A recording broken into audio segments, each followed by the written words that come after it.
Devil শুধুমাত্র ছাত্রলীগ, যুবলীগ, আওয়ামী লীগের ব্যানারে ছিল না, এখনো নেই। ওই কার্যক্রম যদি বর্তমানে রাজনীতি করছে এমন কোন রাজনৈতিক দলের কোন কর্মী করে, তাকেও ডেভিল হিসেবে গণ্য করে গ্রেফতার করতে হবে। সেই কার্যক্রম যদি সমন্বয়কের নাম ব্যবহার করে কেউ করে, তাকেও গ্রেফতার করতে হবে। সেই 14 জুলাই যখন খুনি হাসিনা তার জায়গা থেকে প্রত্যক্ষ এবং পরোক্ষভাবে কিছুটা টিটকারি করে রাজাকারের বাচ্চার নাতিপুতি হিসেবে আমাদেরকে সম্বোধন করলেন, তারপরে সেই রাতেই ঢাকা বিশ্ববিদ্যালয়ের গর্জে ওঠা, বিশেষত ঢাকা বিশ্ববিদ্যালয়ের মেয়েদের হলে সেই অদম্য মেয়েদের যে গর্জে ওঠা, সেদিনই আসলে খুনি হাসিনার ভিত নড়ে গিয়েছিল। এই কারণে ওই 15 জুলাই ছাত্রলীগ, আওয়ামী লীগ, যুবলীগের সন্ত্রাসী ক্যাডাররা টার্গেট করে মেয়েদের উপরে হামলা করেছিল। কিছুক্ষণ আগে আমাদের বোন তন্নি এখানে এসেছিল, হয়তো তার ফেসটি অনেকে মিলাতে পারছিলাম না আমরা, কিন্তু ভয়ে জুবুথুপু হয়ে থাকা ওই যে রক্তাক্ত মুখ, ওই যে চেহারা, এই চেহারা শুধু বাংলাদেশ নয়, পুরো বিশ্ব বিবেককে নাড়িয়ে দিয়েছিল। এরপরের দিন ওই গায়েবাড়া জানাজা, সেখানে tear shell, sound grenade, bullet, আমাদেরকে হল ছাড়া করা, এবং এক পর্যায়ে এমন হয়েছিল যে আমাদের আশার আলোটা কিন্তু কিছুটা ক্ষীণ হয়ে যাচ্ছিল। এবং এরপরই ওই 17 তারিখ ঢাকায় প্রাইভেট বিশ্ববিদ্যালয়ের আমাদের ভাইরা বোনেরা যেভাবে দেয়ালে পিঠ থেকে যাওয়ার পরে নতুন করে একটি সূর্যোদয় হয়, সেভাবে তারা ঢাকা সহ পুরো বাংলাদেশে জেগে উঠেছিলেন।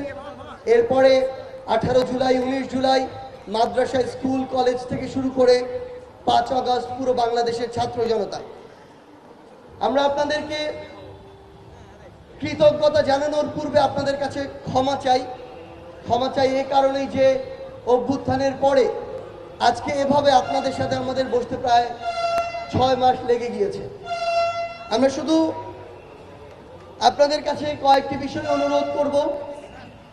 কিছুক্ষণ আগে এখানে সামিনা লুৎফা ম্যামকে দেখছিলাম, এখন দেখছি না।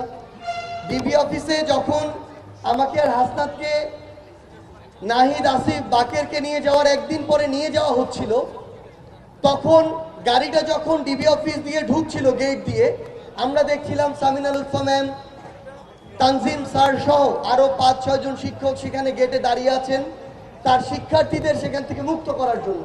তো এই প্রত্যেকটি জিনিস আমাদেরকে অভয় দিয়েছিল, সাহস দিয়েছিল। আমরা আমাদের জায়গা থেকে শ্রদ্ধা করে আমাদের সেই সম্মানিত শিক্ষকদের কাছে স্মরণ করতে চাই। আমরা শুধু একটি জিনিস অনুরোধ করি বিশ্ববিদ্যালয় প্রশাসনকে, যুগের পর যুগ পেরিয়ে গিয়েছে, এই প্রথম ঢাকা বিশ্ববিদ্যালয়ের শিক্ষার্থীরা প্রথম বর্ষে কোনো দালালি তোষামোদি না করে লিগালি সিট পাচ্ছে।